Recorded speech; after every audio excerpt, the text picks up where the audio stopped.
faire de vous des vases d'honneur, des chrétiens de qualité, des hommes et des femmes épanouis dans tous les domaines de votre vie? Voici l'un des buts que la mission évangélique Vases d'honneur vise. À cet effet, des messages d'édification vous sont proposés afin de vous aider à évoluer dans votre vie et dans votre marche avec Jésus. Notre prière, que la parole de Dieu, source de vie, vous transforme et vous apporte la solution à votre problème.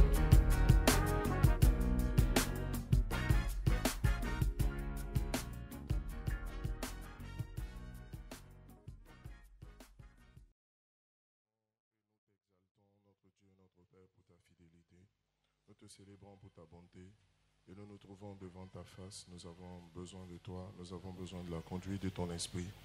Manifeste ta présence au nom de Jésus. Amen. Que le nom du Seigneur soit béni. On va tous se rasseoir dans la présence du Seigneur. On va se donner le temps de regarder un peu à notre gauche, à notre droite, la personne qui s'y trouve. On va prendre le temps de la saluer. À ta gauche, à ta droite, demande le prénom. Voilà. Ou le nom, c'est tout comme. Alors, que le nom du Seigneur soit béni. What are you doing?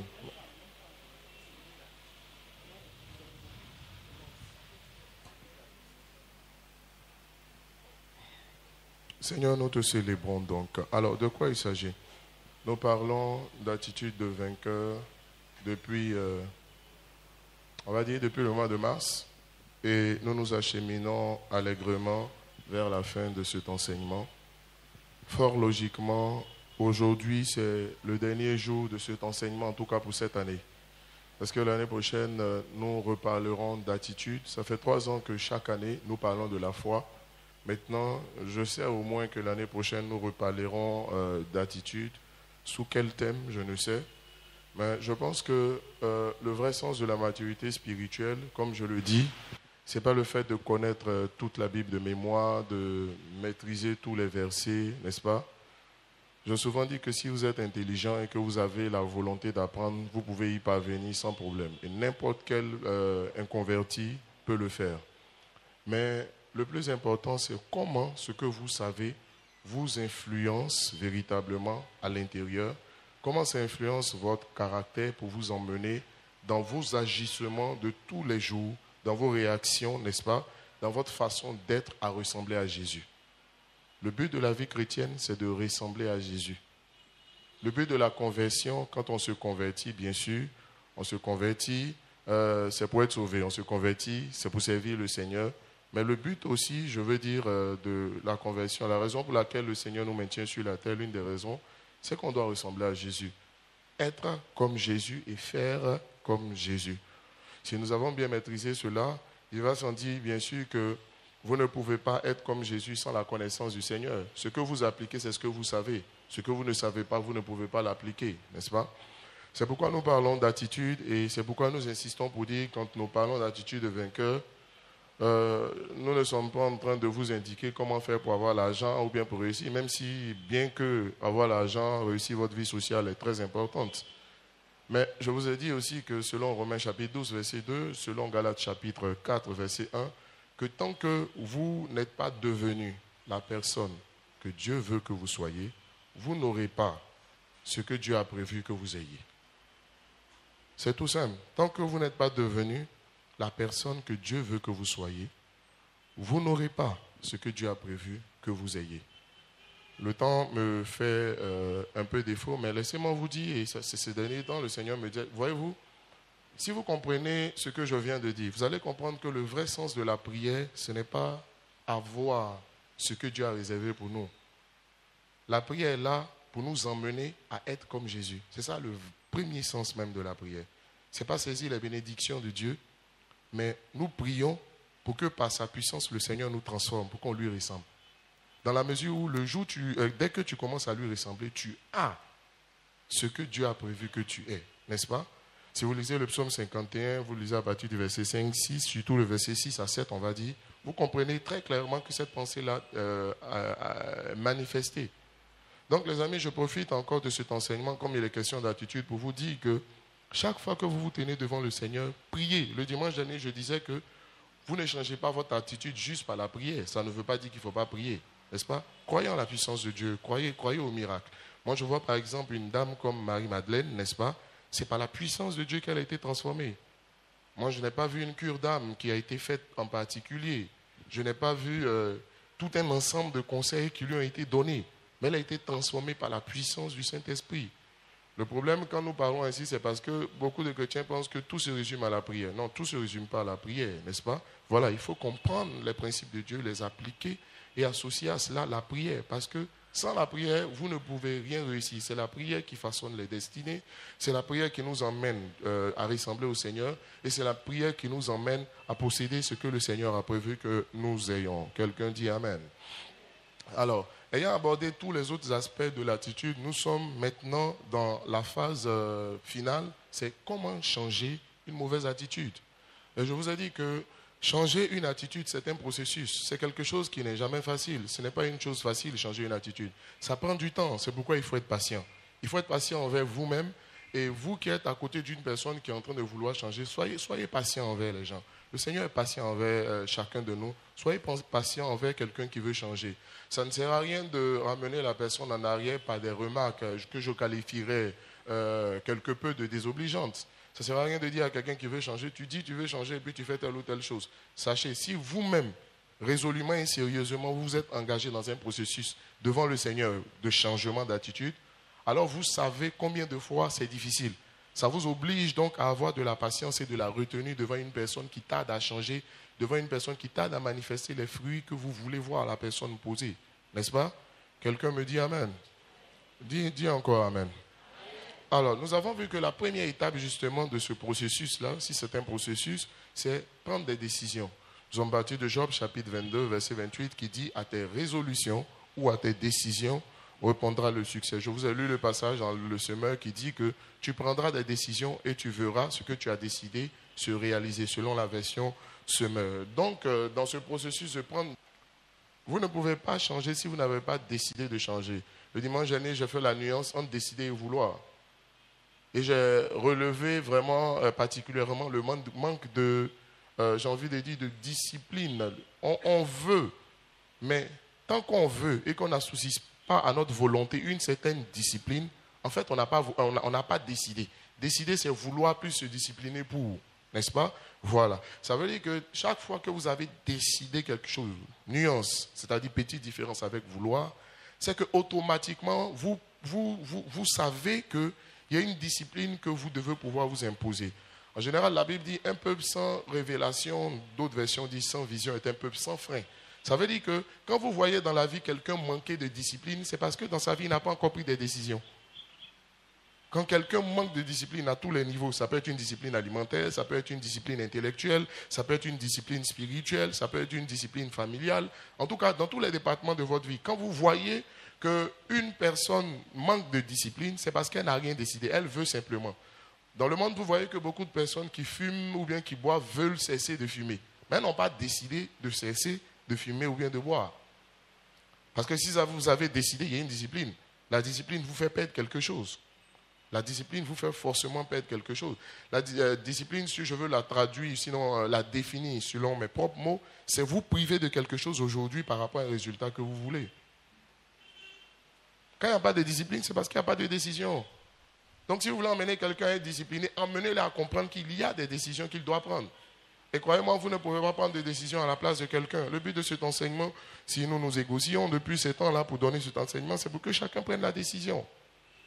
Donc il y a à ce niveau-là, lorsqu'on prend la décision de changer, j'avais parlé de 8, mais que j'ai réduit à 6 décisions, parce que les deux autres décisions, je les aborderai particulièrement l'année prochaine.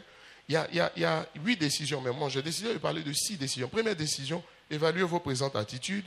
Deuxième décision, vous définissez des objectifs clairs que vous voulez atteindre en termes d'attitude, c'est-à-dire, voici ce que je veux changer, voici ce que je veux enlever de mon attitude, voici ce que je veux acquérir en ce qui concerne mon attitude. C'est ça que j'appelle la décision. Quelqu'un me dit Amen. Troisièmement, décidez d'oublier votre passé. Décidez d'oublier le passé. Qu'est-ce que j'appelle le passé? C'est les erreurs que vous avez pu commettre côté attitude, dans votre façon d'être. De toute façon, que vous vouliez vous mortifier à cause de vos erreurs passées ou pas, le résultat est le même. Ça ne change absolument rien. La sagesse africaine dit que l'eau, quand une fois versée, vous ne pouvez plus la ramasser, n'est-ce pas? Bon, il y a des procédés scientifiques qui vous aideront à la ramasser, il n'y a pas de problème. Mais je tiens simplement à dire que quand c'est fait, c'est fait. Beaucoup ont l'impression que lorsque ils vont être tristes à l'excès, c'est ce qui va amener la situation à changer. Le Seigneur n'a pas besoin de ce genre de tristesse. Parce que la Bible dit qu'il y a deux sortes de tristesse. C'est la tristesse selon Dieu, elle vous conduit à la repentance. Une fois que vous êtes repenti, c'est fini. La repentance aussi suppose que vous décidez de ne plus recommencer ce que vous avez fait. Hein? Donc, quand vous êtes repenti, c'est fini. Voyez-vous, je le dirai aujourd'hui si j'ai le temps, je peux déjà anticiper. Voyez-vous, ne soyez pas dur avec vous à l'excès. Soyez rigoureux. Mais ne vous mettez pas... Vous savez, c'est une œuvre de la chair que de ne pas vouloir se pardonner. Il y a des gens qui sont tellement convaincus de leur propre justice. C'est-à-dire que dans leur entendement, il y a des choses naturellement qu'elles se disent qu'elles ne peuvent jamais faire. De sorte que le jour où elles le font, elles ne peuvent plus relever la tête et puis continuer. Ce que je dis, ce n'est pas une invitation à faire n'importe quoi. Je suis simplement en train de vous expliquer un principe simple. Mais vous ne vous rendez pas compte, mais le Saint-Esprit n'est pas avec vous dans cette façon de faire.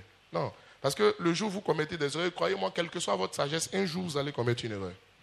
C'est ce qui fait la différence entre Dieu et puis un homme. Moi, j'ai lu dans la Bible, je me suis rendu compte que tous les personnages bibliques, vous remarquez qu'il y a un mais sur leur vie. Quand je dis mais, ils ont tout bien fait, mais il y a une chose. Il y a un élément qui nous sert d'enseignement. C'est comme ça que Dieu a voulu que la vie soit. Vous ne pouvez pas changer les choses. Et il vaut mieux vous mettre dans la pensée du Seigneur de sorte à ce que vous puissiez être d'accord, être ferme, mais comprendre le jour où vous n'avez pas bien fait, que ouais, d'accord, je n'ai pas bien fait aujourd'hui, mais je ferai bien demain. C'est fini, on avance. Donc, il faut oublier le passé. Quatrièmement, changez votre système de pensée. Et j'ai longtemps insisté là-dessus, voyez-vous. Une action que vous posez est le résultat de votre pensée. Donc, ce qui influence le plus l'attitude, c'est-à-dire le comportement, la façon d'être d'une personne, c'est la façon de penser de la personne. Et je vous ai dit que derrière chaque comportement, il y a une façon de penser. Je l'ai expliqué en long et en large le dimanche dernier. Il faut prendre la CD. Je vais avancer. Donc, j'en arrive donc à la 5e décision. La 5e décision que nous abordons et nous poursuivons, bien sûr, l'enseignement, c'est développer de bonnes attitudes. Développer, si vous voulez, soit de nouvelles attitudes ou bien de bonnes attitudes. Développer, exercer, vous prenez la décision de développer de bonnes attitudes, de bonnes habitudes. Pourquoi? Je vous explique un peu brièvement le schéma qui nous conduit à l'attitude. Amen. Tout part d'abord d'une pensée que vous avez. Je pense quelque chose. Mais vous voyez, ce n'est pas tout ce que je pense, je ne m'attarde pas sur tout ce qui me vient à l'esprit. D'accord? Il y a certaines choses sur lesquelles je m'attarde, d'autres par contre sur lesquelles je ne m'attarde pas. Il y a des pensées qui flashent juste dans mon esprit et qui s'en vont, qui s'évaporent aussi rapidement qu'elles sont venues. Mais il y a des pensées que vous avez sur lesquelles vous vous arrêtez. Vous méditez sur ces pensées-là. Vous réfléchissez, vous les tournez dans tous les sens. Donc, je pense quelque chose. Je médite ce que j'ai pensé. Parce que, permettez-moi de préciser, peut-être que ce n'est pas beaucoup ressorti dans tout l'enseignement, l'attitude n'est pas le résultat d'une réaction spontanée. Ne croyez pas ça. L'attitude n'est pas instinctive. C'est plutôt le résultat de quelque chose que vous avez cultivé.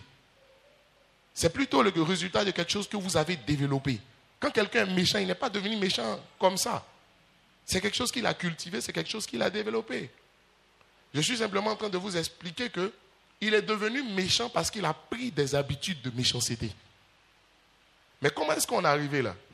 Il pense quelque chose, il médite ce qu'il pense. Ensuite, ce que vous pensez vous pousse forcément à prendre des décisions. Quand vous êtes arrêté sur une pensée, vous la tournez et la retournez, c'est-à-dire quand vous avez médité une pensée, elle vous pousse à prendre une décision. Maintenant, la décision que vous prenez là, elle engendre une action.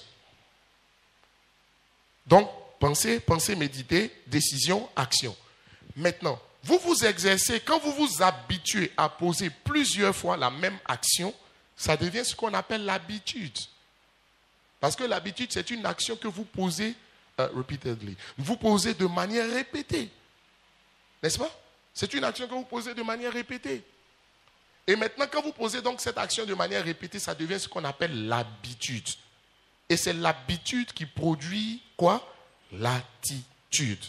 Donc ça veut dire quoi? Si quelqu'un veut changer son attitude, il faut qu'il change ses habitudes. Parce qu'à chaque attitude sont associées soit une habitude ou bien plusieurs habitudes.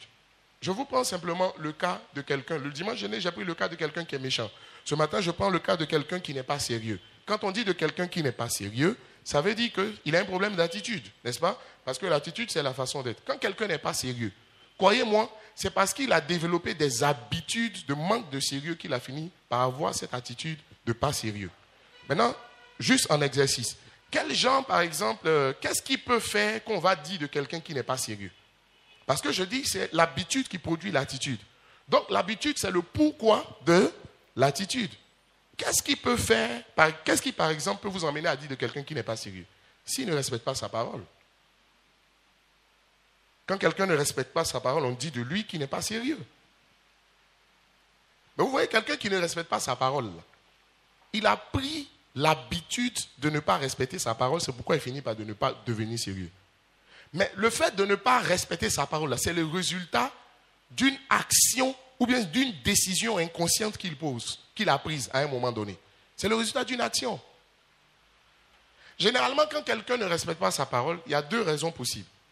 La première raison, soit il veut faire plaisir à tout le monde. Il veut faire plaisir à tout le monde. Dans la vie, même le Seigneur, le Seigneur nous comble. Ok, on est d'accord. Mais aucun homme, tu ne peux pas faire plaisir de manière définitive, totale et totalisante à une personne. Ce n'est pas possible. Ce n'est pas possible. Moi, j'ai été délivré lorsque j'étais étudiant, on était au groupe biblique universitaire. Lorsque quelqu'un arrivait, un homme de Dieu, c'était un enseignant, voilà, il servait aussi en tant que dans le ministère. Il a dit, et c'est un verset biblique, les bonnes dispositions, lorsqu'elles existent, sont agréables en raison de ce qu'on a et non de ce qu'on n'a pas. C'est un verset biblique, hein, s'il vous plaît. Car, le verset continue, il n'est pas question de se dépouiller pour pouvoir aux besoins d'autrui. Voici ce que la Bible dit, on dit dépouiller. Le verset continue en disant, mais il est plutôt question de veiller à une attitude d'équilibre, de sorte que celui qui a beaucoup n'ait rien de trop, et celui qui a rien ne manque pas du minimum. C'est 3 versets bibliques que je viens de citer. Ça veut dire que ce ne sont pas toutes les personnes qui vont vers vous. Croyez-moi, ce n'est pas forcément à vous que Dieu a donné la solution à leurs problèmes. Il faut l'admettre. C'est aussi simple que ça. Vous savez que la gentillesse est charnelle. La bonté est divine, mais la gentillesse est charnelle. Mais tu ne peux pas faire plaisir à tout le monde. On entend souvent des gens, l'immaturité va vous emmener à être influencé par ça pour dire oui, c'est Dieu même m'a dit de venir te voir. Les gens, tu as déjà vu un évangélique parler et puis il dit Dieu, il ne dit pas Dieu. Il dit toujours Dieu. Un évangélique qui ne dit pas Dieu, ce n'est pas un bon évangélique. Un évangélique qui ne dit pas que Dieu te bénisse, ce n'est pas un bon évangélique. Alléluia. Il y a quand même un vocabulaire que nous avons. Il y a beaucoup de choses aussi que nous ne disons pas forcément par conviction. Je t'ai dit quoi? Je tiens simplement à te dire que toute personne qui viendra vers toi avec un problème te dira toujours Dieu, Dieu m'a envoyé. Dieu, Dieu. Mais dans le Dieu, là, moi je sais au moins que dans la parole de Dieu, on dit même un prophète très exercé peut se tromper. À plus forte raison, celui qui ne l'est pas. Alléluia. Donc ce n'est pas parce que quelqu'un est venu vers moi me disant Dieu dit que je vais dire si je ne fais pas, Dieu va se fâcher avec moi. Ou bien tu es influencé et puis tu n'as pas la solution à tous les problèmes. La personne peut s'être trompée de problème. Moi, je sais une chose. Si toi, tu ne le fais pas, Dieu utilisera quelqu'un d'autre. Mais l'élément qui te permet de savoir que ce n'est pas toi que Dieu a mandaté pour régler la situation, c'est que le Seigneur ne peut pas te susciter, toi, pour régler un problème dont tu n'as pas la solution immédiate. Mais quelqu'un ne peut pas venir te voir et dire j'ai un besoin de 50 000. Or, toi-même, tu te retrouves, ça dit, il te reste, à la limite, peut-être que toi-même, tu cherches à aller prendre crédit. Tu n'es pas la personne. Tu vas aller prendre 2 crédits, un crédit pour lui et puis un crédit pour toi. Je ne sais pas. La Bible dit d'ailleurs, ne devez rien à quelqu'un si ce n'est l'amour. Amen. Un jour, quelqu'un m'a dit, pasteur, tu dis ça, ça veut dire qu'on ne prend pas de crédit à la banque. Non, prends ton crédit à la banque, je t'expliquerai un jour qu'est-ce que ça veut dire. Alléluia. Non, je suis simplement en train de te dire, il faut le comprendre. Finalement, tu veux faire tellement plaisir à tout le monde. Pourquoi? Parce que tu penses que, écoutez-moi, j'ai dit tu penses que. Donc, voyez-vous, je reviens à la pensée. Tu penses que si tu ne fais pas, Dieu va se fâcher avec toi. Et puis souvent, tu laisses tes émotions. Parce que, croyez-moi, je n'ai pas dit quelque chose. Mais entre la pensée et puis la décision, il y a un sentiment.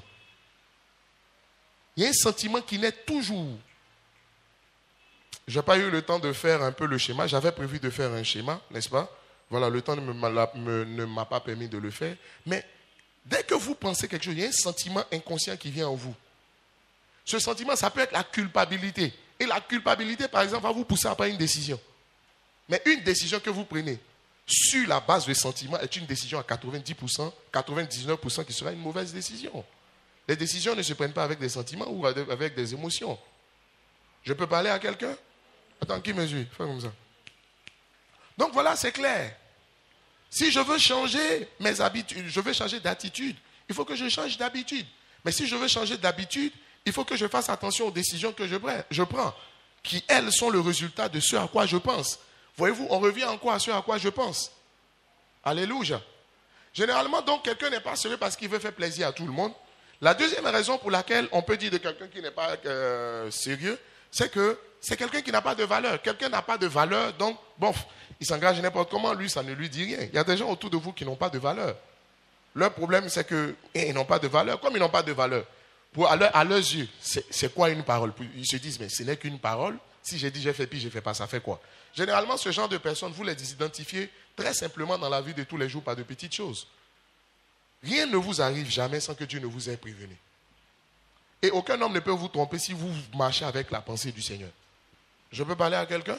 Non. Si vous marchez avec la pensée du Seigneur, non avec vos sentiments, vous saurez. Regardez, le jour même on vous double, après, quand vous réanalysez, vous vous rendez compte toujours qu'il y a eu un élément qui est venu qui aurait dû vous permettre de faire attention. C'est vous qui n'avez pas fait attention.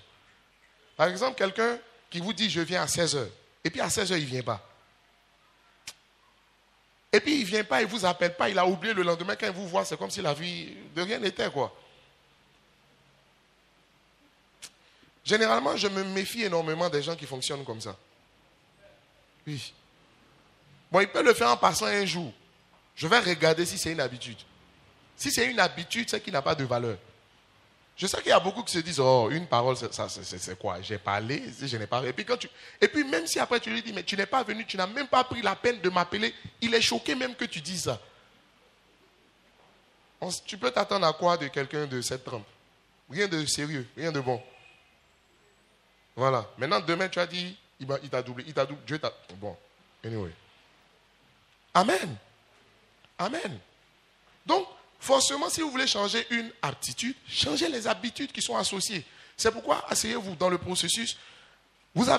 Si vous avez suivi l'enseignement, on a déjà identifié les attitudes qui doivent changer. Maintenant, la deuxième chose que vous devez faire, vous devez déterminer quelles sont les habitudes qui sont associées à ces attitudes que vous avez. Je peux parler à quelqu'un? C'est à vous d'identifier. C'est à vous de les identifier. Par exemple, je prenais l'exemple de quelqu'un qui n'est pas sérieux. Je peux prendre l'exemple de quelqu'un qui est méchant. J'ai expliqué le dimanche dernier, n'est-ce pas? Quelles sont les habitudes qui sont associées à ces attitudes? Souvent, c'est une habitude, souvent, c'est plusieurs attitudes.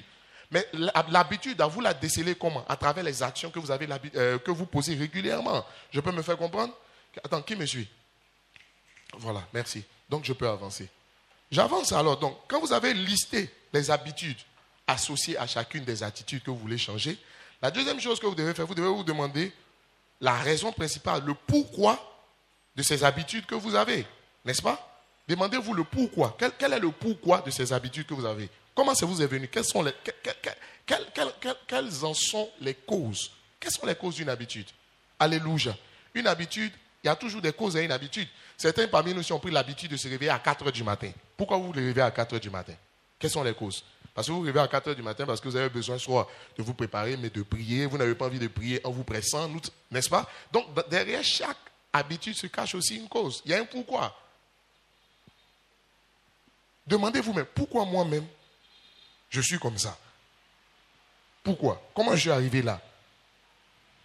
Et je vous ai dit que la plupart du temps, le pourquoi se trouve dans ce que vous pensez. À la base, vous pensez forcément quelque chose. N'est-ce pas? Quand quelqu'un pense que, bon, si j'ai dit et puis il n'est pas fait, ça ne fait rien, il va comprendre.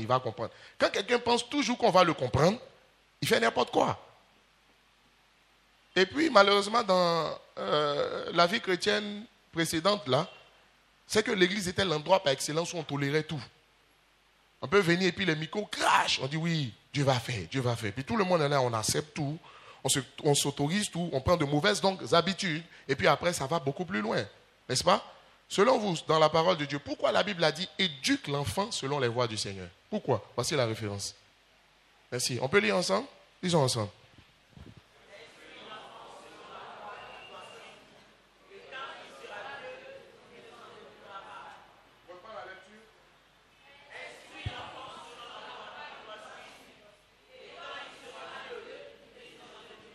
Ah.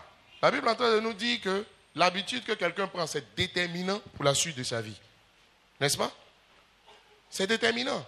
Mais quand il dit instruit, ça veut dire que c'est le résultat, une habitude est le résultat d'exercices, donc d'actions répétées que vous posez, n'est-ce pas? Quand vous avez déterminé le pourquoi, n'est-ce pas? C'est-à-dire la cause de la mauvaise habitude que vous avez, la prochaine étape, c'est de déterminer quel genre d'action vous allez poser régulièrement pour changer cette mauvaise habitude. Qui me suit? Sachez qu'une habitude est le résultat d'une action que vous répétez plusieurs fois.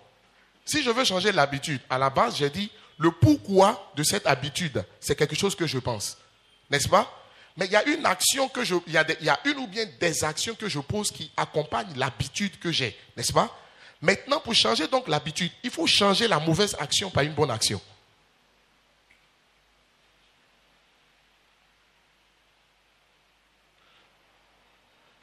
Il y a de cela peut-être 17 ans, je ne sais plus à quel niveau j'étais, j'ai eu le désir de lire un livre. Un de mes amis avait un livre, de Dale Carnegie. Doc, tu peux m'aider? Comment se faire des amis, n'est-ce pas? Voilà, c'est un titre comme ça, hein? C'est ça, hein? Voilà, comment se faire des amis. Quand j'ai lu le livre à l'époque, ça m'a tellement touché.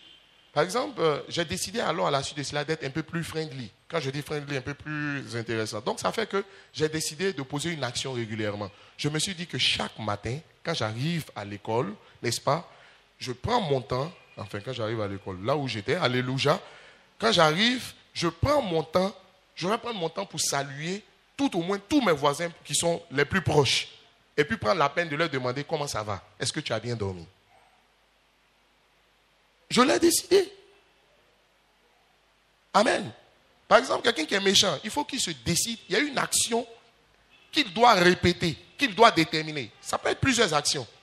Mais il doit déterminer des actions qu'il va poser régulièrement et volontairement à l'endroit de certaines personnes pour que sa méchanceté disparaisse. Quelqu'un qui est méchant en général, comment se manifeste sa méchanceté?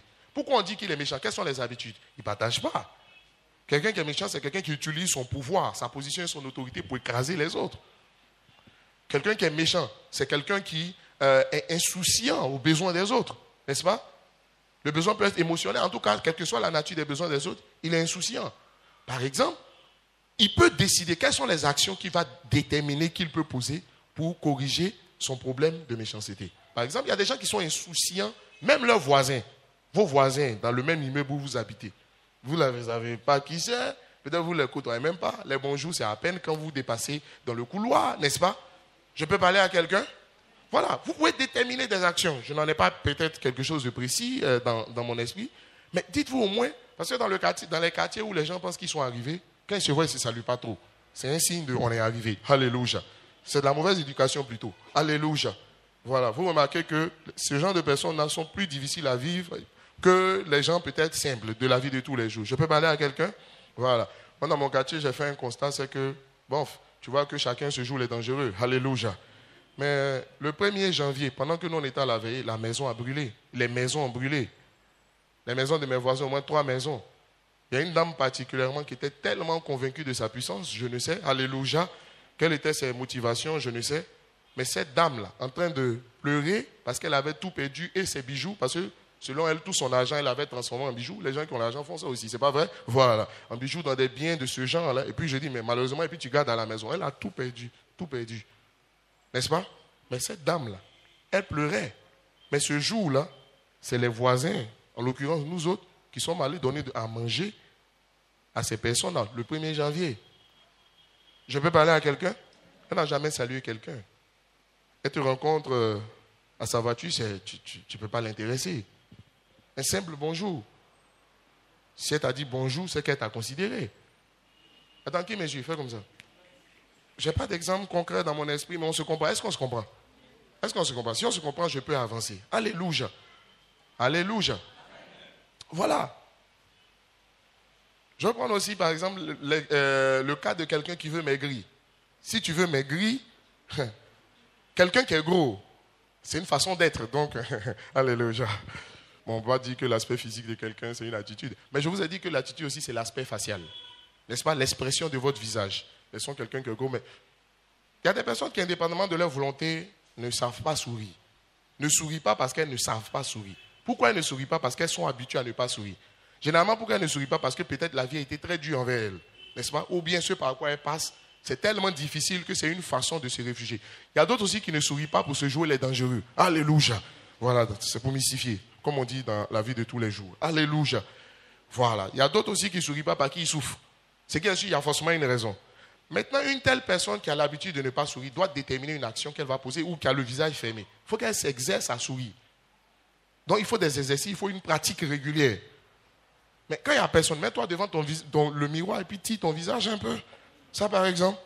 Ou bien souvent, je dis, pense aux choses qui te réjouissent. Si tu es triste, pense aux choses qui te réjouissent. Ou bien, tu vas voir que la joie va remplacer la tristesse qui est là. N'est-ce pas? Une mauvaise action qui a créé une mauvaise habitude, on la remplace par une autre bonne action. Mais il faut la déterminer. Il faut la déterminer. Une fois, j'ai lu dans une revue qu'un pasteur qui prêche, qui prend du temps pour se préparer à prêcher, la prédication fait intervenir ton intelligence, donc l'intellect, l'aspect spirituel et l'aspect physique. 3 éléments. Par exemple, celui qui est médecin, directement, ça n'intervient pas l'aspect spirituel par essence, même si l'aspect spirituel est là. Hein. Quand c'est un médecin né de nouveau, fils du royaume, il a une approche. Quand il doit opérer, c'est Jésus là. Dans sa préparation, il prie. Donc, tu m'as déjà dit que souvent, avant de rentrer au bloc, qu'est-ce que tu fais? Tu pries sur le cas. Enfin, tu pries d'abord pour que l'esprit t'inspire pour poser les bons gestes. Je peux parler à quelqu'un. Donc, mais il dit, c'est l'équivalent de quelqu'un qui va nager sans s'arrêter pendant 3 heures de temps. Une seule prédication. Quand on devait passer à 3 prédications, 3 cultes, ça fait 3 prédications. Je dis, mais qu'est-ce qu'il faut faire? Il faut que quelque chose change. Premièrement, il faut perdre un peu de poids. Parce que plus tu es lourd, plus tu te fatigues. Il faut perdre du poids. Pour perdre du poids, c'est une nouvelle discipline. Donc, il y a des actions que je dois poser régulièrement. Donc, je décide chaque jour de me réveiller à 5h45 pour aller au sport, même le dimanche matin. Pour aller au sport, pour aller courir pendant au moins 1 heure de temps. Je me prive de sommeil. Et puis, en même temps, bon, bref, je veux dire, d'un point de vue alimentaire, il faut revoir ton régime. Tu ne peux plus manger comme tu mangeais avant. Qu'est-ce qui fait qu'on grossit? J'ai causé un peu les médecins, ils m'ont expliqué qu'est-ce qui fait qu'on grossit. Amen. Je dis, mais dans mon alimentation, donc je dois enlever ça. En guillemets, ma mère a l'habitude de dire, ce qui est doux dans ta bouche, c'est ça qui te fait le plus grossir. Donc j'ai recensé tout ce qui est très doux dans ma bouche. Alléluia. Et j'ai commencé à éliminer cela. Et je dis, si je veux perdre un peu plus de poids, je le ferai tranquillement, quoi. Si je l'ai fait 1 fois, je peux le faire 2 fois. Si je le fais 2 fois, je peux le faire 3 fois. Donc, déterminez des actions que vous allez poser qui vont remplacer, n'est-ce pas, les mauvaises actions qui ont entraîné l'attitude. Celui qui me suit, si vous me comprenez bien, faites comme ça. Tout ce que je dis là, quelqu'un qui n'a pas décidé d'échanger, pour lui, tout ça, c'est trop compliqué. C'est trop compliqué. Maintenant aussi, j'ai souvent dit, certains chrétiens, la prière pour nous, c'est un argument pour nous dispenser de l'action. Quand il voit qu'il n'a pas envie de trop se fatiguer, il dit, bon, on va mettre ça en prière. Alléluia. Mais mettre en prière, la prière ne te dispense pas de l'action. N'est-ce pas? Ça, il faut le savoir. Hein? Prier ne te dispense pas de l'action. Souvenez-vous de la foi. La foi égale à je crois plus j'agis. Alléluia. Ok. Maintenant, quand vous avez déterminé l'action, allez-y. Il faut la poser maintenant. N'est-ce pas? Parce que je peux savoir ce que j'ai fait. N'est-ce pas? J'ai décidé une action et puis jamais je ne m'y mets. N'est-ce pas? Oui, il y a des gens qui s'arrêtent en chemin. Ça peut paraître évident, mais quand j'ai décidé, il faut que je le fasse. Ce que tu as décidé, il faut le faire. Sinon, tu deviens un faux à tes propres yeux aussi. Alléluia. Voilà. Donc, ceci étant, permettez que je passe à la 6e décision. 6e décision.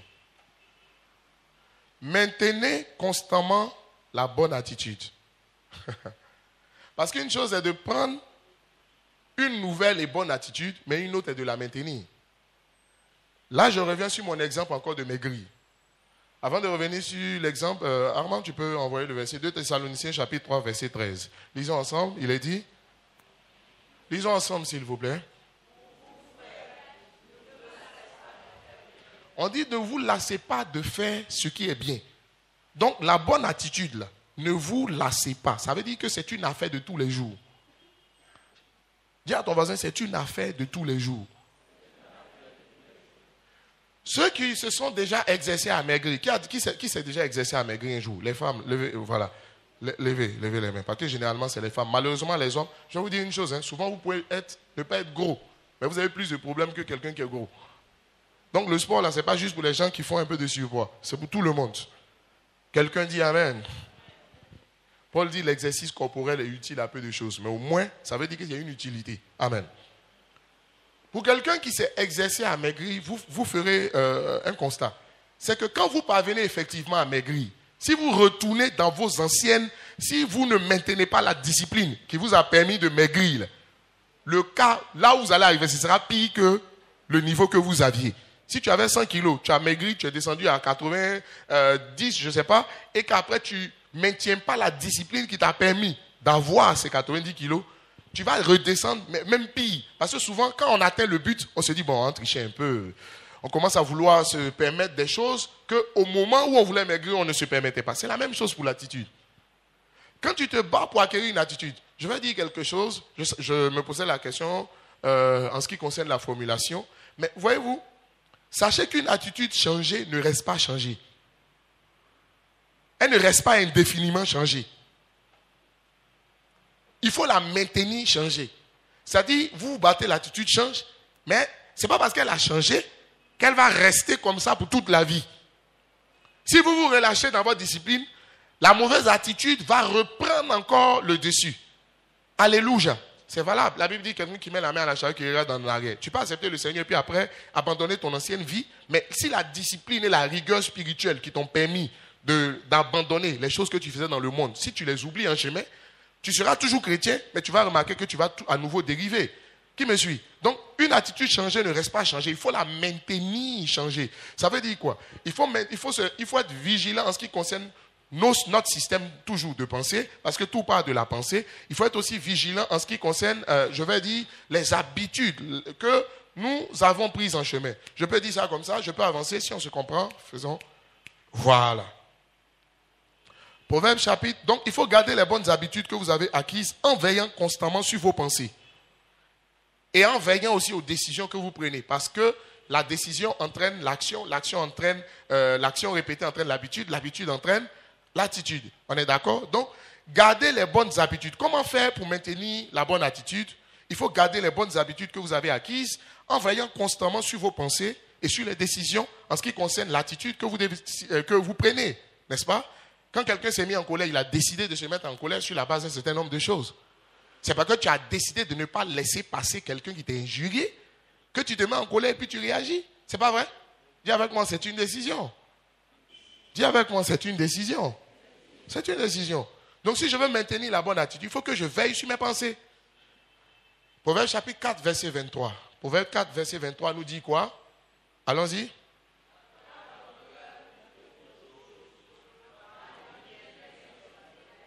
Garde tes pensées, parce que le cœur dans la pensée biblique, il s'agit de la pensée. Donc, garde tes pensées plus que toute autre chose.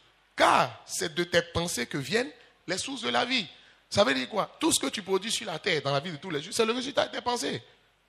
Pour maintenir une bonne attitude, il faut maintenir de bonnes pensées. Parce que si je pense mal, qu'est-ce que je vais faire? Je vais prendre de mauvaises décisions. Si je prends de mauvaises décisions, je vais poser de mauvaises actions. Si je pose de mauvaises actions, je vais avoir de mauvaises habitudes. Si j'ai de mauvaises habitudes, je finis par avoir de mauvaises attitudes. Quelqu'un dit Amen. Mais malheureusement, je n'ai jamais compris pourquoi, quand quelqu'un se convertit, l'Église de Dieu n'insiste pas sur les enseignements qui tournent autour de la pensée. Tout se résume dans la vie à la pensée. Qu'est-ce que tu penses?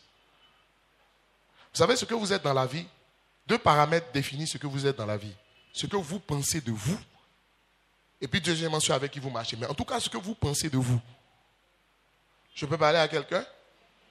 Tel un homme pense, tel il devient. D'autres versions disent, tel un homme pense, tel il est. La version française dit, il est telles les pensées de son âme. Tout commence par là. Le péché, on enseigne aux gens à lutter contre le péché. Heureusement, on dit aux gens que le péché n'est pas bon. Mais généralement, on n'a pas montré aux gens comment ils font pour ne pas pécher. Tout ce qu'on leur dit, discipline. Mais vous remarquez que la discipline, par définition, est humaine. Or, ce qui est humain, là, un petit moment de vigilance, vous vous perdez. Je donnerai un enseignement bientôt sur la discipline divine et puis la discipline humaine. Vous allez sentir, je vais vous montrer la nuance pour voir, pour que vous voyez. Je le dis souvent quand je prends l'exemple, c'est juste une parenthèse. Vous remarquez que quand quelqu'un n'est pas encore fiancé, il y a des décisions qu'il prend. N'est-ce pas? Voilà, les décisions qu'il prend, il dit non, lui ne va pas marcher trop avec les soeurs. C'est pas vrai? Il va éviter de se retrouver avec les soeurs à certaines heures. C'est pas vrai? Mais le jour où il se fiance, il va pas marcher avec sa fiancée. C'est que ce n'est pas sa fiancée. Vous comprenez que pour tenir là, c'est autre chose que sa discipline du départ. Bon, anyway, celui qui suit et qui comprend, si ça t'intéresse, mais tout se résume à la pensée. Pour que quelqu'un ne commette pas l'impudicité, là, c'est la pensée. C'est la pensée. Qu'est-ce qu'il pense à la base? Qu'est-ce qu'il pense? Ok. Quelqu'un a dit un jour on fait de la psychologie. Je dis mais malheureusement tu n'as pas compris que tant que le sujet est l'homme, c'est que la psychologie on ne peut pas s'empêcher de faire de la psychologie. Toutes les sciences humaines, dans le spirituel on ne peut pas s'en passer. Alléluia. D'accord. Deuxième étape pour changer une mauvaise attitude, après prendre de bonnes décisions. C'est pourquoi malheureusement nos instituts et écoles bibliques, malheureusement on ne fait pas ces choses-là qui sont utiles. Moi je suis géologue. En géologie mon sujet c'était la terre. Donc toutes les sciences associées à la terre, là, je les ai apprises. Celui qui veut devenir, sur quel sujet tu travailles? C'est l'homme. Je dis l'herméneutique, l'homilétique, si tu es intelligent chez toi à la maison, tu vas apprendre tout ça. C'est pas bien compliqué. Amen. Mais l'homme, le sujet, l'homme là, est-ce que tu sais comment l'homme réagit? La cure d'âme dont on parle, la relation d'aide là. La relation d'aide, il faut comprendre l'homme, il faut savoir comment l'homme réagit, comment il agit, il réagit. C'est pas vrai? C'est du bon sens, à mon sens. Enfin, de mon point de vue. Deuxième étape, saisis les opportunités autour de vous. La deuxième étape pour changer une mauvaise attitude, c'est il faut que vous saisissiez les opportunités autour de vous. Parce que Dieu met toujours des opportunités autour de vous pour changer. Quelqu'un me dit Amen. C'est quoi une opportunité? Une opportunité est une situation favorable, mais qui naturellement, de prime abord, se présente sous un visage défavorable. N'est-ce pas? J'ai souvent dit qu'une opportunité se présente à vous sous la forme d'une difficulté. N'est-ce pas? Voilà. Donc, c'est une opportunité, c'est une occasion favorable que vous ne ressentez pas forcément de cette façon que Dieu met autour de vous lorsque vous voulez changer. Quelqu'un me dit Amen. Deutéronome 32. Donc, la première opportunité, c'est attache-toi à quelqu'un à qui tu vas rendre des comptes en ce qui concerne ton évolution. Attache-toi à quelqu'un. C'est toi qui le choisis. Attache-toi à quelqu'un à qui tu vas rendre des comptes sur ton évolution. D'un point de vue de ton comportement. Parce qu'ici, on parle de comportement, donc d'attitude. Quelqu'un me comprend? Vous savez, dans la vie, là, Deutéronome chapitre 32, verset 30. Ça dit, lisons ensemble. Lisons ensemble avec beaucoup de vie, s'il vous plaît.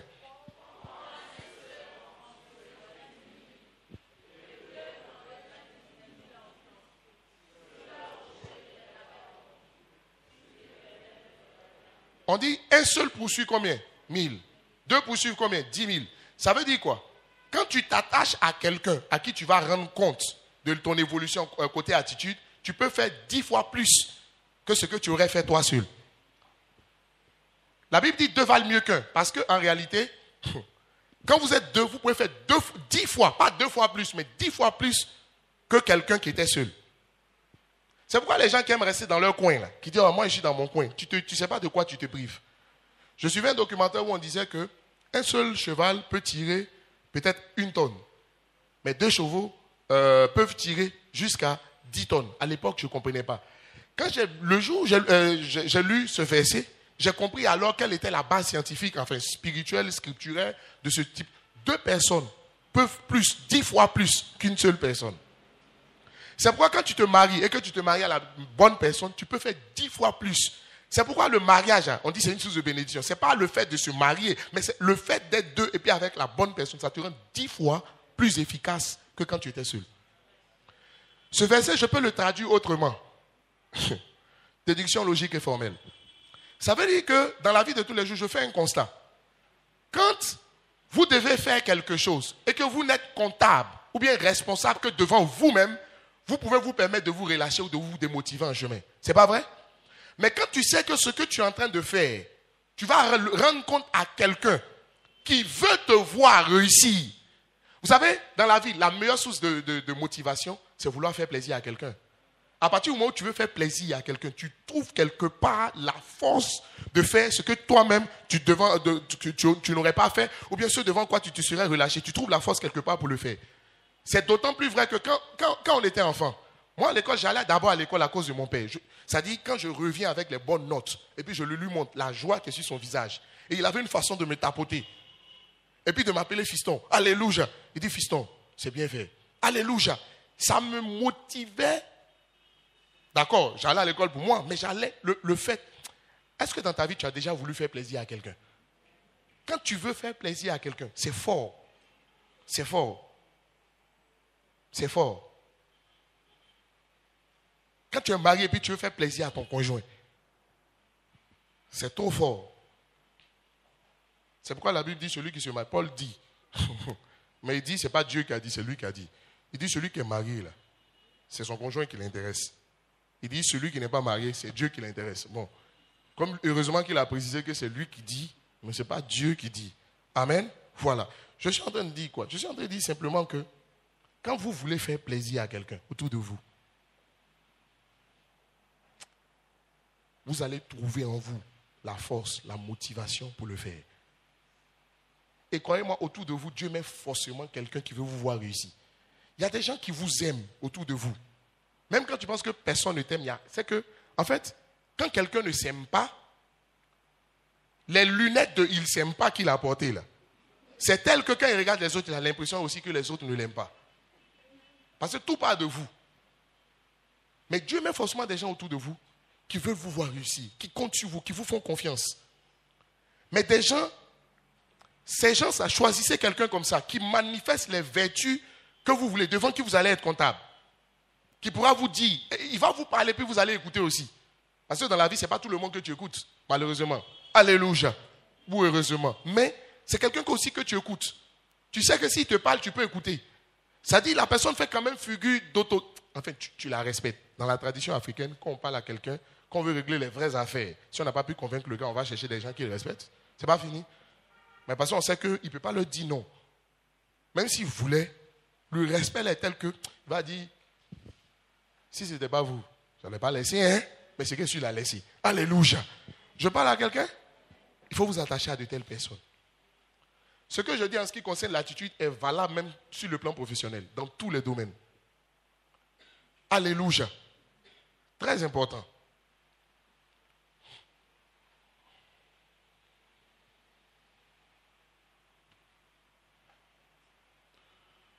Choisissez aussi quelqu'un devant qui vous pouvez parler sans gêne. Quand je dis sans gêne, vous pouvez parler honnêtement, sincèrement et puis sans gêne. Amen.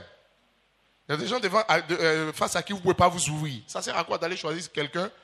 Toi-même, tu sais que tu ne peux pas lui parler au moins. Et puis en même temps aussi, choisissez quelqu'un qui demain ne va pas dire que c'est lui qui vous a fait. Qui connaît la première personne qui a grimpé, qui a escaladé le mont Himalaya? Edmond Hillary. Ok. Quand ce monsieur a escaladé l'Himalaya, il avait un guide. En réalité, c'est ce guide-là qui l'a aidé à arriver en haut.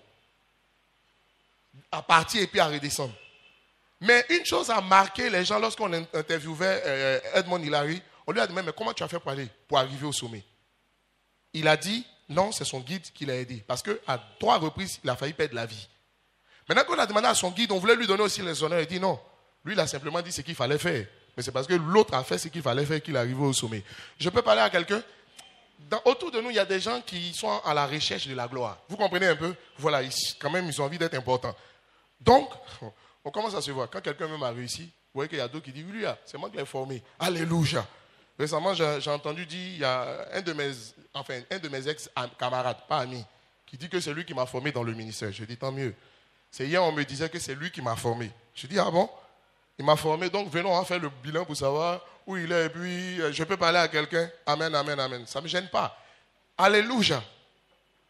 Donc, choisissez quelqu'un aussi qui ne va pas revendiquer ce que vous êtes devenu. Un homme sage ne fait pas ça. Alléluia. J'avance. Deuxième opportunité. Changez de compagnie si nécessaire.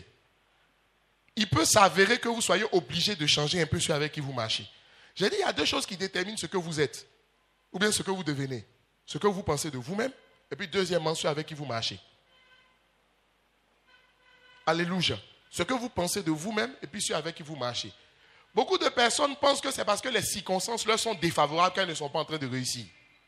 Ce ne sont pas les circonstances autour de vous qui sont responsables de vos échecs, mais ce sont les gens avec qui ou bien vous êtes entouré. Ça se dit quoi en français correct? Les gens avec qui vous êtes entouré. De qui vous êtes entouré. Voilà, super.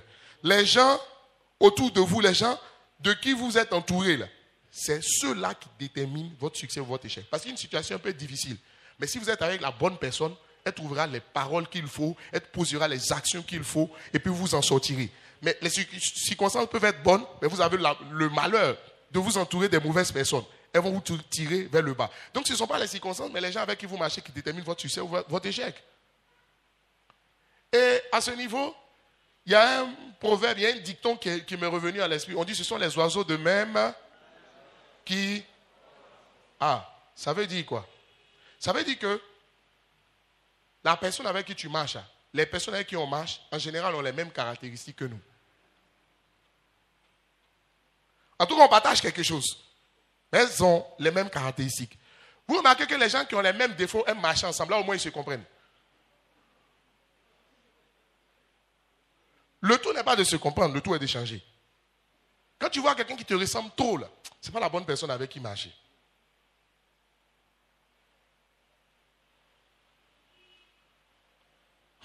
Récemment, je demandais au pasteur Stéphane. Bon, ok.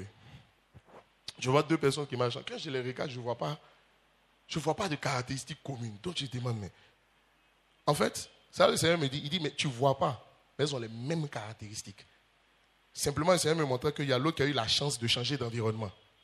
De rentrer dans un autre environnement où là-bas, elle a appris des choses qui ont toujours ouvert son esprit, mais les caractéristiques de base sont toujours là. C'est pourquoi elle se sent si à l'aise avec la personne avec qui elle marche. Je peux parler à quelqu'un? Fais comme ça. Amen. Amen. Mais souvent, toi-même, tu t'assois. Il te comprend. Et puis, tu es à l'aise avec lui parce que vous avez les mêmes défauts. Vous avez les mêmes qualités, mais vous aussi les mêmes défauts. Donc, je veux dire que souvent, toi-même, quand tu as envie d'échanger, peut-être tu es négatif. Mais ta meilleure amie, vous marchez si bien ensemble parce qu'elle aussi, elle est négative comme toi. Là, quand vous vous rencontrez comme ça, Dieu soit béni. Alléluia. Vraiment, vous vous en donnez à cœur joie. Dans votre négativité. Alléluia. Donc, souvent, c'est comme ça. Mais quand tu as envie de changer, si cette personne-là ne veut pas avec toi changer, si elle ne s'est pas inscrite en même temps que toi dans le processus de changement, je pense que pour un temps, il va falloir que tu la laisses le temps de te retrouver. Maintenant, si tu te retrouves, fais attention aussi. Parce que j'ai dit, il faut maintenir la bonne attitude. Parce que la personne peut te ramener vers tes vieilles attitudes. Mais souvent, quand on s'inscrit dans un processus pour changer d'attitude, il faut faire un peu le vide autour de soi. Il faut faire un peu de nettoyage autour de soi. Je vous donne un verset biblique que vous connaissez bien. 1 Corinthiens chapitre 15, verset 33. 1 Corinthiens 15, 33 dit, on peut lire ensemble.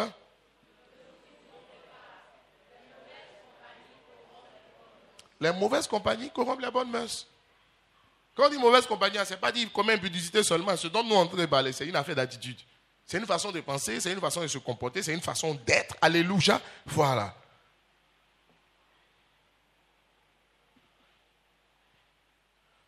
Ça va, ça peut aller, on se comprend? Fais comme ça.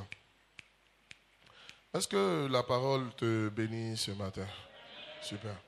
Super. Je suis très préoccupé par la compréhension parce que si tu as compris, tu as 90% de chances de changer. Alors, troisième opportunité, choisissez-vous un modèle que vous allez imiter. Choisissez-vous un modèle. Je suis très curieux. Ces derniers temps, j'ai décidé de développer mes capacités en communication. Donc, je lis beaucoup en ce qui concerne la communication. Sur comment préparer des discours, comment... Voilà, je me gave ces derniers temps.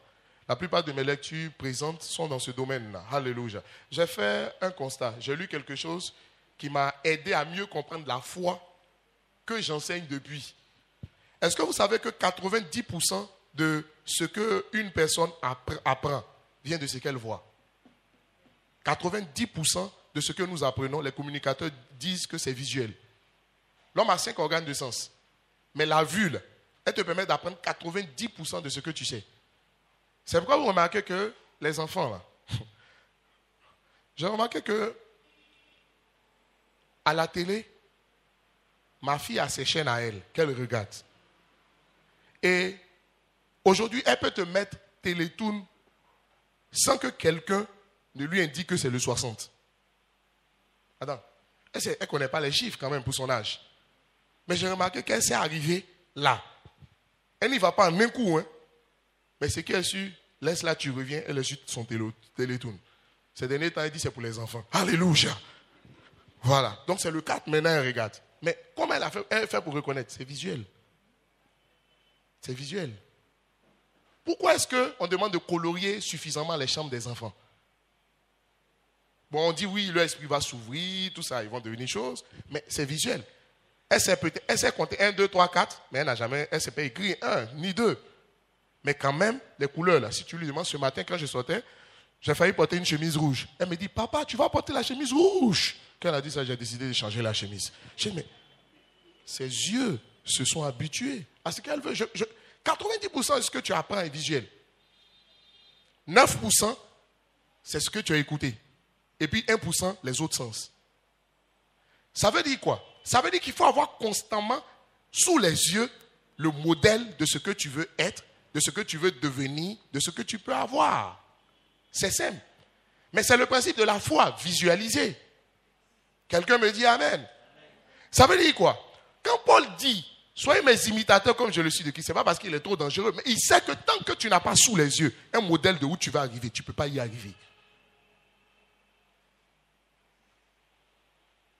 C'est pour la même raison, je le cite beaucoup, que Dieu prend Abraham, il dit, regarde les étoiles, regarde la terre. C'est pour la même raison que Dieu dit à Jérémie, qu'est-ce que tu vois? Il dit, je vois la feuille, la branche d'amandier et tout ça. Mais tu ne peux pas lui parler sans lui dire tout ça. C'est pour la même raison que Dieu prend Moïse et lui montre, il dit, regarde, vois ce que tu vois. Va le reproduire en ce qui concerne les instruments, les ustensiles du tabernacle. Alléluia. Il dit, Olia les Bessalèel vont le monter. Mais ils vont le monter comment? Sur le modèle que toi tu auras vu. Quelqu'un me dit Amen. Qui est ton modèle côté attitude? Autour de toi, il faut que tu décides de qui va être ton modèle. Ça dit, tu vois que la personne vraiment dans la vie de tous les jours a une bonne attitude. Elle sait se comporter, elle sait réagir devant les situations.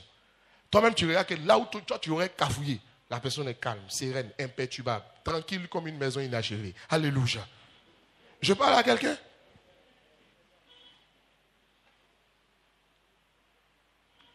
Tu vois, la maison inachevée crée un tremblement de terre. Jamais. Je parle à quelqu'un? Il faut avoir un modèle. Il faut avoir un modèle. Ce que tu peux prendre plusieurs mots pour expliquer. Un simple modèle te permet de tout comprendre. Philippiens chapitre 4, verset 9. Philippiens 4, verset 9 dit, ce que vous avez appris, reçu et entendu de moi, et ce que vous avez vu en moi, ça, c'est ma version. Hein. Ce que vous avez appris, reçu et entendu de moi, et ce que vous avez vu en moi, pratiquez-le, et le Dieu de paix sera avec vous. C'est Paul qui parle. 1 Corinthiens chapitre 11, verset 1, qui ne figure pas, Armand. 1 Corinthiens chapitre 11, verset 1, tu l'as mis? Wonderful. 1 Corinthiens chapitre 11, verset 1 dit que soyez mes imitateurs comme je le suis de Christ. Dans la vie, il faut forcément vouloir imiter. Il y a quelqu'un que tu dois chercher à imiter. Vous savez, avant de trouver votre propre identité, là, vous copiez celle de quelqu'un d'autre. Mais au fond de vous, vous savez que votre identité n'est pas très loin de ce que vous voyez. En fait, c'est le modèle qui est là. Permettez-moi que je fasse une parenthèse pour que vous compreniez. Moi, j'ai vu des prophètes qui sont allés se faire consacrer par des gens qui étaient des enseignants. Je trouve que c'est une erreur. Ils ne marchent pas dans la même onction que toi. j'ai fait un constat. Sur place ici, il y a quelqu'un qui était très aigu. Mais il a fini son ministère en allant se mettre sous une onction qui n'est pas la sienne. Quand je rentrais dans le ministère, un père m'a dit une chose. Il dit, si tu veux un mentor, il faut prendre un mentor qui exerce le ministère auquel Dieu t'a appelé. Il dit, si tu veux vraiment profiter pour avancer. Je n'ai pas dit un prophète doit aller prendre un prophète ou bien un prophète ne doit pas aller prendre les conseils d'un pasteur ou bien d'un enseignant. Mais il faut savoir vers qui tu t'en vas. Amen. Vous remarquez que même en matière, les chantres, les musiciens, tout ça, quand quelqu'un apprend à chanter, au début, il imite quelqu'un. C'est pas vrai? Tu imites quelqu'un? Assez souvent, ces derniers temps, j'ai demandé aux chantres, là, passez-moi tel ou tel morceau. Mais quand ils me donnent leur clé, ils te donnent une clé, tu vois qu'il y a d'autres musiques qui sont dessus, mais ils bossent. Il bosse, il apprend quelque chose. Amen. Je salue M. Nguessan. Alléluia. Mais il te donne, tu vois qu'il travaille. Tu vois que le gars, il travaille. Mais il copie, n'est-ce pas? Même le rythme, la façon de chanter. C'est pas vrai? Tu prends la voix de quelqu'un, au début, et jusqu'à ce que toi-même tu trouves ta voix. Au début, on fait comme, avant de devenir ce qu'on est. C'est comme ça, ça y est. On fait comme. Mon même ami qui dit, lui, m'a formé. Là. Pourquoi on a cessé d'être amis? Parce que j'ai compris que c'est quelqu'un qui estimait que lui savait tout. J'ai dit, mais c'est quel type? On ne peut pas te donner des conseils. Une fois, je l'ai pris, j'ai dit, bon, allons à une conférence. Le bishop Dag donne une conférence. Allons suivre la conférence. Nous, on vient de commencer le ministère. Il y a de cela quelques années. Il me dit, au début, il me dit, va, c'est que il faut partir. Quand tu te viens, tu me viens les docs. Alléluia. Derrière moi, j'ai appris qu'il dit que lui, c'est que moi, je m'avais perdre mon temps. Qu'est-ce que c'est pas? Voilà. Je suis parti, je suis revenu, mais je dis, mais, anyway, dis Amen avec moi. Si tu ne veux pas faire comme tu ne seras jamais toi, quel est ton modèle? Ça va vous faire sourire, mais côté... Je me suis rendu compte que dans le ministère, beaucoup de choses peuvent vous faire échouer. Certaines choses peuvent vous faire échouer. Côté attitude, comportement, tout ça. Une église n'est pas un ministère. Un ministère, c'est une onction, une grâce que tu as et tu exerces juste dans le cadre de la grâce que tu as. Mais une église, tu exerces ta grâce, mais tu dois gérer au quotidien des hommes qui vivent avec toi, qui marchent avec toi et puis qui te regardent pour voir comment tu es. Bon, vous tous ici, vous m'aidez à étudier. Beaucoup sont encore en train de m'étudier, mais c'est que si tu l'étudies pour savoir comment il est. C'est pas vrai? Un ministère, tu t'en vas, il a prêché. S'il est mauvais, il n'est pas mauvais, ce n'est pas ton affaire. De toute façon, tu ne peux pas tout savoir. Maintenant, si tu sais, tu ne vas pas. Je peux parler à quelqu'un? Mais là, par exemple, si côté caractère, personnalité ou attitude, tu ne sais pas te comporter, il y a des gens qui ont des talents, mais ils ne savent pas parler aux gens. Ils ne savent pas respecter les gens. Donc, l'œuvre qu'ils ont ne grandit pas. Pas parce qu'ils n'ont pas le talent, mais parce qu'ils n'ont pas le caractère, l'attitude associée au talent qu'ils ont. Et chaque domaine a un type d'attitude qu'il faut avoir. Je peux parler à quelqu'un? Est-ce que je parle à quelqu'un? Fais comme ça. Voilà.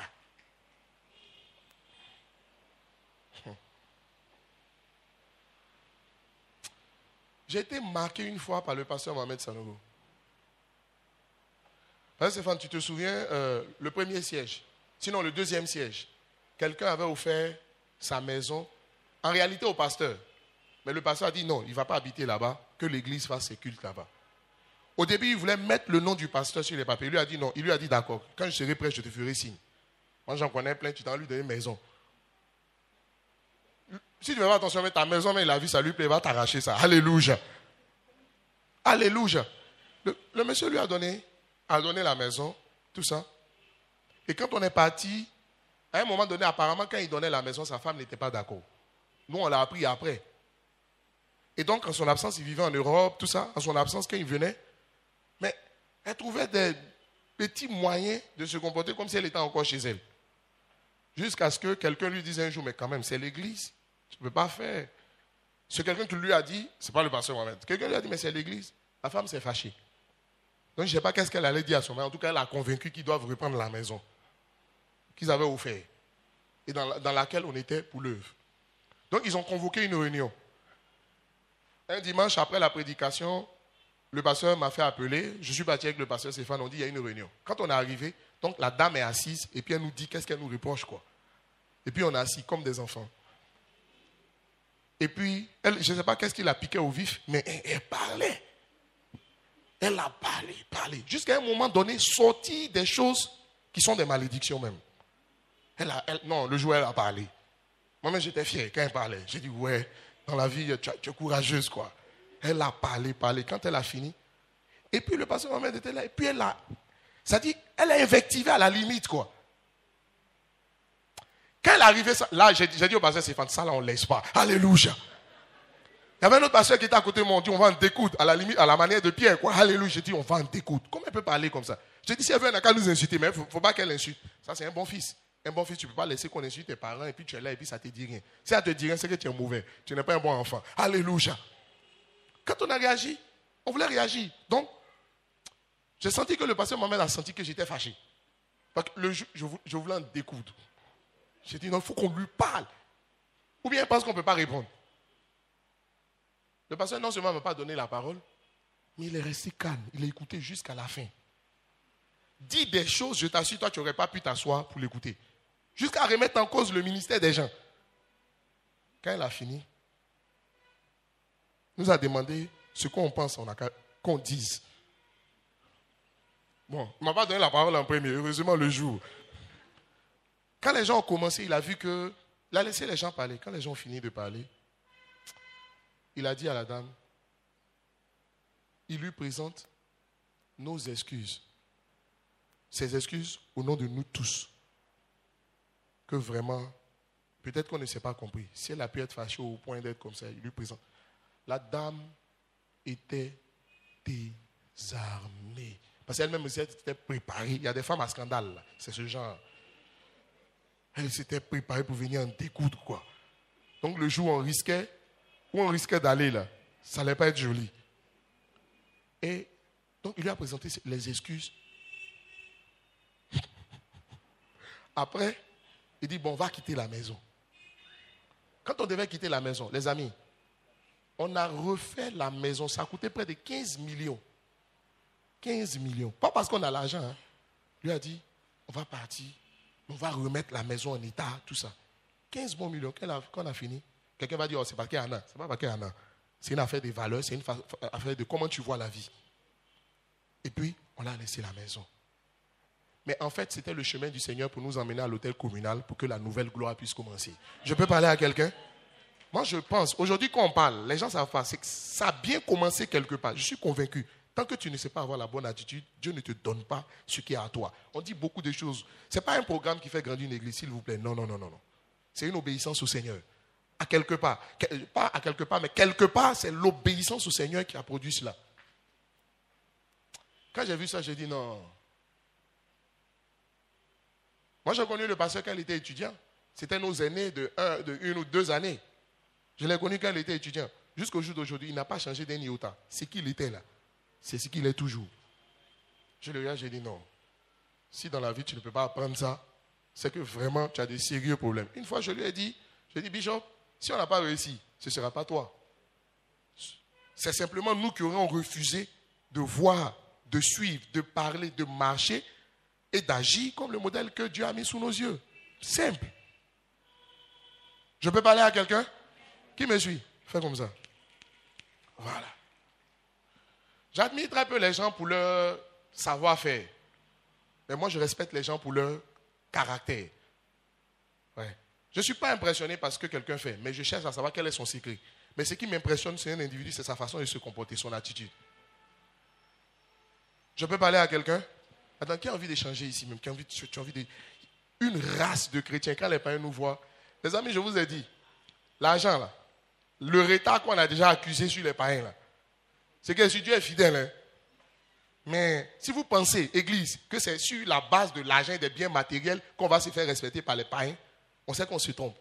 Sinon, l'argent, on va en avoir. On doit en avoir, on va en avoir. Mais c'est notre caractère, c'est notre tempérament, c'est notre attitude, c'est notre mentalité qui va faire la différence avec eux. Quelqu'un me dit Amen. Voilà. Ensuite, je suis à quatrième, j'ai parlé de, c'était la quatrième opportunité? La quatrième, hein? Ou bien la troisième? Maintenant, la quatrième opportunité, j'arrive à la quatrième opportunité. Apprends de tes erreurs. La quatrième opportunité, apprends de tes erreurs. Jean chapitre 8, verset 11, on ne va pas lire ça, apprends de tes erreurs. Jésus lui dit, il dit à la femme pécheresse, je ne te condamne pas, va et ne pêche plus. Ça veut dire quoi? Ne commets pas 2 fois la même erreur en ce qui concerne le comportement. Sur la base de ton comportement. Il y a des choses que tu peux apprendre sans commettre d'erreur. Mais c'est rare d'apprendre sans commettre des erreurs. Je peux parler à quelqu'un? Il faut, quelle que soit ta sagesse, tu ne prendras pas toujours de bonnes décisions. Il y a un jour au moins, tu vas prendre une mauvaise décision. Je l'ai déjà expliqué tout à l'heure au début du message. Ce que je veux dire maintenant, c'est que sois assez humble pour reconnaître tes erreurs. Suffisamment intelligent pour apprendre de tes erreurs. Et enfin, suffisamment fort pour corriger tes erreurs. Quelqu'un dit Amen. Voilà. Troisième étape du changement d'attitude. C'est recherche l'aide du Seigneur. Rechercher l'aide du Seigneur. Vous voyez, je fais exprès pour mettre ce point-là en dernière position parce que nous, évangéliques, généralement, c'est par là qu'on commence. Et puis, on oublie le reste. Comme j'ai dit, on dit, tu te mets en colère, j'ai rendu le témoin de mon frère qui était extrêmement froid, lui dit, sans jeûner pour devenir un peu plus zélé. Alléluia. Le dimanche dernier, j'ai rendu un témoignage. Non. Ça dit qu'il faut rechercher l'aide du Seigneur. Et le Seigneur nous aide à 3 niveaux. Premièrement, par rapport à sa parole. Amant, ça donne quoi? Combien? Lisez la référence. 2 Timothée 3, versets 16 à 17. Vous savez ce que ça dit. La parole, elle est utile pour enseigner, pour éduquer et tout ça. Donc, la parole de Dieu. Médite la parole. Regardez tout ce que j'ai dit. Sur chaque problème d'attitude que vous avez, il y a la solution biblique. Il y a la solution biblique à la colère. Voyez-vous? Si vous fouillez la Bible, vous aurez les solutions. Ce n'était pas le but de l'enseignement. Sinon, j'aurais pris les éléments un à un et puis on en aurait débattu, n'est-ce pas? Mais fouillez la Bible. Sachez que chaque problème d'attitude, par exemple la douceur, la foi, la persévérance, le calme et la sérénité, la Bible dit, il y a des versets bibliques qui parlent de cela. Allez à la parole de Dieu quand vous avez un problème d'attitude. Fouillez dans la Bible pour savoir qu'est-ce que la Bible dit au sujet du problème d'attitude que vous avez. Il y a la solution. La Bible dit tout ce qui est a déjà été et tout ce qui sera aussi a déjà été. Que Dieu vous bénisse. Deuxième aide du Seigneur que le Seigneur va vous apporter. Le Seigneur vous aidera premièrement par sa parole. Deuxièmement, il vous aidera par la prière. 1 Thessaloniciens chapitre 5 verset 17 dit « Priez sans cesse ». Jacques chapitre 5 verset 16, il a dit « La prière fervente du juste a une grande efficacité ». Bon, ma version dit « est d'une grande efficace ». Qu'est-ce que ça veut dire? Je ne sais pas. Alléluia. Est d'une grande efficacité. Et troisièmement, le Seigneur va vous aider à travers le Saint-Esprit. 1 Jean chapitre 4 verset 4, vous, petits enfants, vous êtes de Dieu et vous les avez vaincus parce que celui qui est en vous est plus grand que celui qui est dans le monde. Celui qui est en vous là, c'est du Saint-Esprit on parle, on se comprend? Le Saint-Esprit qui est en vous, qui est Dieu qui est en vous là, il est plus grand que celui qui est dans le monde. On peut se comprendre? Le Saint-Esprit va vous conduire. Vous remarquerez que assez souvent devant les situations, le Saint-Esprit vous parle. Amen. Ça dit quand vous voulez vous mettre en colère pour cafouiller là, le Saint-Esprit vous parle. Mais tu lui dis de se taire. Parce que tu vas en découdre. Alléluia. Une fois, une sœur me rendait un témoignage. Elle était chrétienne bien convertie. Puis elle a décidé de rétrograder parce que la vie était trop dure. Mais comme elle a décidé de ne pas se faire entretenir, elle a décidé d'aller travailler dans un bar climatisé. C'est ça, non? Bar climatisé. Les gens qui travaillent la nuit, là. Les chauves-souris. Alléluia. Elle a décidé de travailler dans un bar, en tout cas. Et elle dit qu'un jour, la première semaine qu'elle est là, le Saint-Esprit lui dit, c'est pas ta place. Et dis à moi, quelque chose me dit. Chaque fois que tu dis quelque chose me dit, en fait, c'est le Saint-Esprit que tu appelles quelque chose. Il a un nom. Il faut dire, le Saint-Esprit me dit. Il y a une voix qui lui disait que tu n'es pas à ta place, tu n'es pas à ta place, tu n'es pas à ta place. Jusqu'à ce qu'un par un client vienne. Vous savez, ces milieux-là, c'est comme aller en boîte de nuit. Au début, on dit, oh, je vais danser seulement. Quand tu vois que si la cigarette accompagne tes pas de danse, ce sera un peu plus intéressant. Et puis après, tu vois que si tu bois un peu là, au moins tu seras un peu plus zélé pour tenir jusqu'au matin. Et puis après, tu comprends que quand on danse, il faut aller se fortifier après. Alléluia. C'est un cercle vicieux. Alléluia. Au lieu d'être dans ce cercle vicieux, choisis le cercle vertueux. Alléluia. Voilà. Maintenant, il y a un parent qui lui a dit, il faut s'habiller d'une certaine façon. Des vêtements un peu plus reculés qu'ils appellent sexy. Alléluia. Et puis le monsieur l'a regardé, il lui a dit, mais tu vois pas que chaque fois que je rentre ici, je te regarde? Elle a dit oui. Il faut penser que je veux de toi. Mais quand je te vois là, tu ne ressembles pas aux autres filles qui sont ici là. Je ne te connais pas. Mais toi, tu es différente. Ce n'est pas ta place. Qu'est-ce que tu veux faire? Je vais t'aider. Ce que je vous dis, c'est la vérité. C'est comme ça qu'elle s'est retrouvée dans un cabinet médical. Il lui a dit. Ça dit même quand c'est quand Dieu utilise l'âne de Balaam, quoi. Puis il te parle. Quand si tu ne veux pas comprendre, là au moins tu vas comprendre. Je parle à quelqu'un? Je m'arrête là. Que Dieu vous bénisse. Attitude de vainqueur, c'est fini. Que la grâce du Seigneur repose sur nous.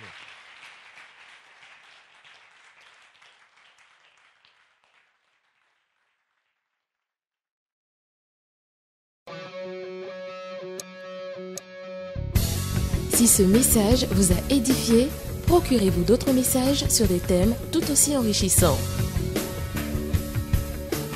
Au revoir et à un autre message.